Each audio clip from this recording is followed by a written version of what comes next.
O desaparecimento do universo, capítulo 2, continuação. E a última frase foi: Gary, isso tudo é bom e correto, Porchat, mas aqui no reino da porcaria, quando o mundo realmente está bem na sua cara, pode ser um pouco difícil continuar com o sorriso do Espírito Santo. E a Porchat: não me diga, estive aqui algumas vezes, você se lembra? Garanto que não vamos lhe dar meras teorias. Você vai aprender maneiras muito práticas de lidar mentalmente com as situações que parecem estar diante de você. O resultado vai deixá-lo com o potencial de atingir a mesma paz de Deus que J alcançou.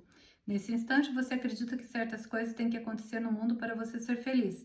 Conforme atingir a paz de Deus, o resultado finalmente será a habilidade de reivindicar seu estado natural de alegria, não importando o que pareça estar acontecendo no mundo. Pois, como pode ver na citação 113, J estava ensinando que o reino do céu é algo que está presente, mesmo que atualmente você não esteja ciente disso. Os discípulos perguntaram a ele: quando virá o reino? E ele disse: ele não virá porque é esperado, não será dito, eis que ele está aqui. Ou, eis que está ali. Na verdade, o reino do Pai está espalhado pela terra e os homens não o veem. J não está dizendo que é aqui que o reino do Pai está na terra. Na verdade, ele sabia que a terra estava em nossas mentes. Ele estava falando sobre algo que as pessoas não veem porque o reino do céu não pode ser visto com os olhos do corpo, que só são capazes de ver símbolos limitados. O céu não existe dentro do reino da percepção, mas é a forma genuína de vida da qual você um dia ficará completamente ciente. Assim como a alegria se torna borboleta, você vai se tornar Cristo e será um com toda a verdadeira criação. A consciência da sua unicidade com a presença de Deus é sua porque Deus a deu a você. Você a esqueceu. No entanto, ela continua lá, enterrada em sua mente. Existe uma maneira de lembrar, e lembrando, você vai reivindicar o que verdadeiramente é e a que lugar de fato pertence. Nós viemos ajudá-lo e, através de você, ajudar aos outros também. Existem algumas citações em Tomé que são similares às citações do Novo Testamento que J realmente nos ensinou. Vou falar brevemente de algumas delas para você. 26. Tu vês o cisco no olho do teu irmão, mas não percebes a trave que há no teu. Quando retirares a trave do teu olho, então verás bem para tirar o cisco do olho do teu irmão. 31. Nenhum profeta é bem recebido em sua pátria, nenhum médico cura aqueles que o conhecem. 36. Não vos preocupeis de manhã até à noite, e de noite até de manhã, com o que haveis de vestir. 54. Bem-aventurados os pobres em espírito, porque o deles é o reino do Pai. Por favor, perceba que essas duas últimas citações não devem ser aplicadas no nível físico. Elas são sobre não ficar mentalmente apegado às coisas. Não tem nada a ver com desistir fisicamente de nada. Se você acreditar que tem que abrir mão de algo, então o está tornando tão real quanto se o cobiçasse. Isso também é verdade sobre a mais curta citação de J. 42. Tornai-vos transeuntes. E eu vou lhe dar mais duas citações do Novo Testamento que vieram de Tomé.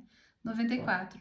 Tudo o que pede, recebe. Tudo o que busca, acha. E o que bate, a porta se lhe abrirá. 95. Se tendes dinheiro, não o empresteis a juros, mas dai-o àquele de quem não o recebereis de volta. Ocasionalmente, você nos ouvirá fazer referência a algum provérbio que de fato foi dito por J, mas o significado que vocês em geral se acostumaram a dar a ele nem sempre será o mesmo que era para nós. Agora vou lhe oferecer partes de mais algumas poucas citações de Tomé para lhe dar uma ideia do sistema de pensamento que J estava expressando, que é o sistema de pensamento do Espírito Santo. 11. Os mortos não estão vivos e os vivos não morrerão. 22. Quando fizerdes dos dois um, e quando fizerdes o interior como o exterior, e o exterior como o interior, e o acima como o abaixo. E quando fizerdes do macho e da fêmea uma coisa só, uma só coisa, de forma que o macho não seja mais macho, nem a fêmea seja mais fêmea, então entrareis no reino. 49. Bem-aventurados os solitários e os eleitos, pois encontrareis o reino. pois viestes dele e para ele retornareis. Você se lembra da história do filho pródigo? Você vai voltar para casa outra vez, mas para fazer isso precisa refazer seus passos de volta para sua decisão original de ser separado de Deus, pois, como J diz a seguir, o início e o fim, que são o alfa e o ômega, são na verdade a mesma coisa. 18. Os seguidores disseram a J: diga-nos como será o nosso fim. Ele disse: haveis então discernido o princípio para que estejais procurando o fim? Pois onde estiver o princípio, ali estará o fim. Feliz daquele que toma seu lugar no princípio, ele conhecerá o fim e não provará a morte. Existe mais uma citação que preciso explicar, porque ela tem sido tema de muita especulação através dos anos, não apenas nos últimos 50 anos, mas também nos primeiros 4 séculos de existência do Evangelho. Na citação 13, depois de falar para alguns de nós, J me pediu para ir com ele. E ele o tomou, se afastou, e lhe disse 3 frases. Quando Tomé voltou para junto dos seus amigos, eles perguntaram a ele: o que J disse a ti? Tomé disse a eles: se eu contasse a vós as coisas que ele me disse, vós pegaríeis pedras e as jogaríeis em mim, e o fogo viria nas rochas e vos consumiria. O fogo na última linha é a ira de Deus. E você deve entender que o apedrejamento era a punição judaica tradicional por blasfêmia, embora não fosse usada com tanta frequência quanto possa imaginar. Muitas pessoas se perguntaram o que J disse para mim naquele momento, apesar dos escritores do Novo Testamento, que sentiam estar em competição com o meu evangelho, terem retratado Pedro como sendo o aluno favorito de J em vez de mim. Eu contei a você que eles me desprezavam. De qualquer forma, J não estava preocupado com sua própria segurança quando começou a falar blasfêmias. A razão pela qual ele me disse para não repetir suas afirmações foi para me proteger. Essas são as 3 coisas que ele me disse naquele dia. Tu sonhas com um deserto, onde as miragens são os teus governantes e atormentadores. No entanto, essas imagens vêm de ti. O Pai não criou o deserto. O teu lar ainda é com ele. Para voltares, perdoa teu irmão, pois só então irás perdoar a ti mesmo. Dizer em público naquela época que Deus não criou o mundo poderia ter sido fatal para mim. Isso foi naquela época e estamos no agora. E através da sua liberdade de expressão, todos esses princípios serão explicados mais detalhadamente conforme continuarmos. O resultado será um sistema de pensamento que não é linear, mas holográfico, onde o todo é encontrado em cada uma das partes. Poderia continuar por horas com Tomé, mas não vou. Como eu disse, ele não é o santo grau da espiritualidade. Além disso, neste exato momento, na Terra, existe um documento espiritual que se aproxima tanto quanto possível de expressar o que J de fato quer dizer. Existe uma excelente razão para isso, que é o que ele ditou, que é porque ele o ditou, palavra por palavra, para a pessoa que passou 7 anos da sua vida transcrevendo. Não existe opinião de nenhuma pessoa ali, além de J. Ele não foi editado para se adequar a nenhuma religião, nem modificado para atrair uma audiência genérica. Sua edição final foi dirigida por J através dessa mulher. Ao contrário de Tomé, ele é uma apresentação completa, assim como um treinamento abrangente. Ele não foi destinado a ser um manual de uma religião ou um código de comportamento moral. É um sistema de pensamento que propõe que, se você cuidar da mente, tudo mais vai se seguir naturalmente.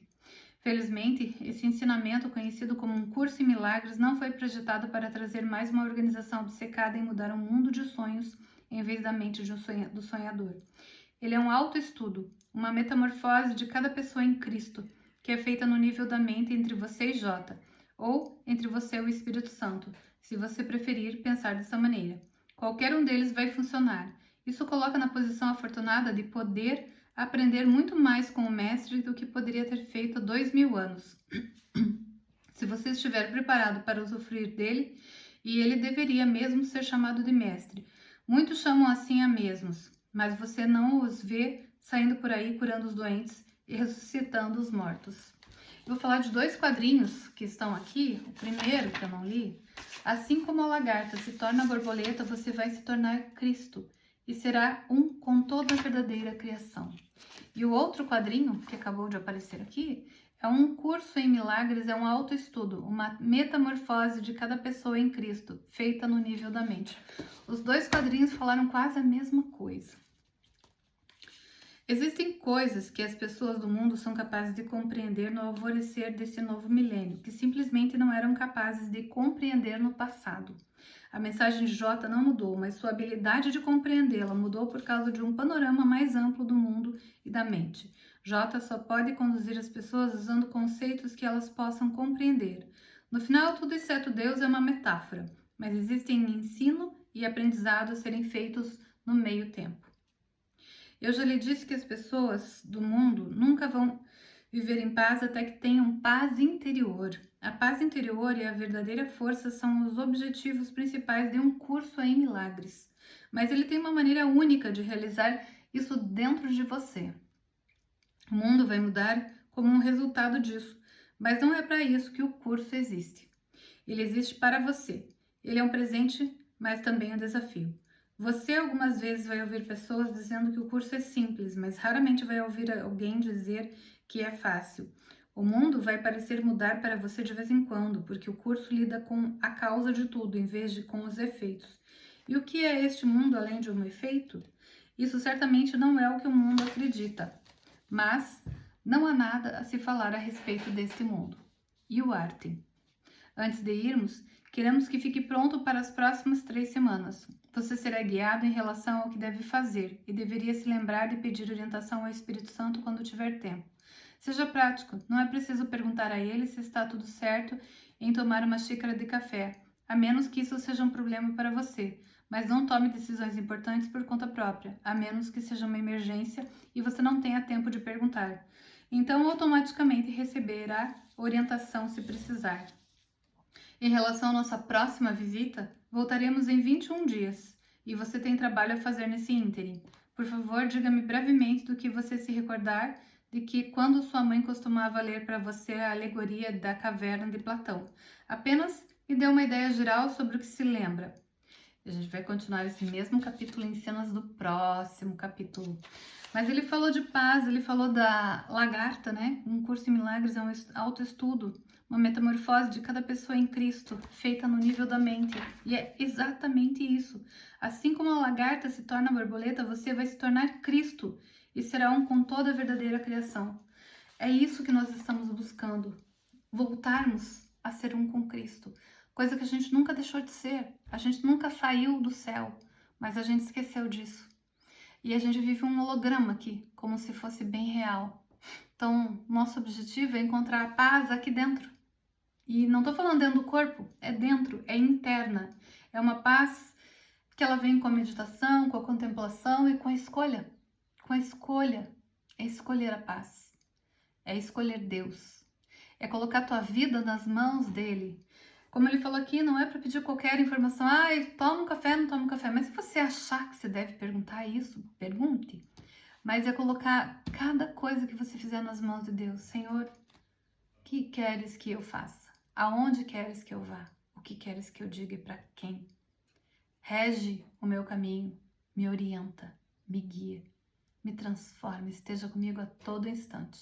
Amém.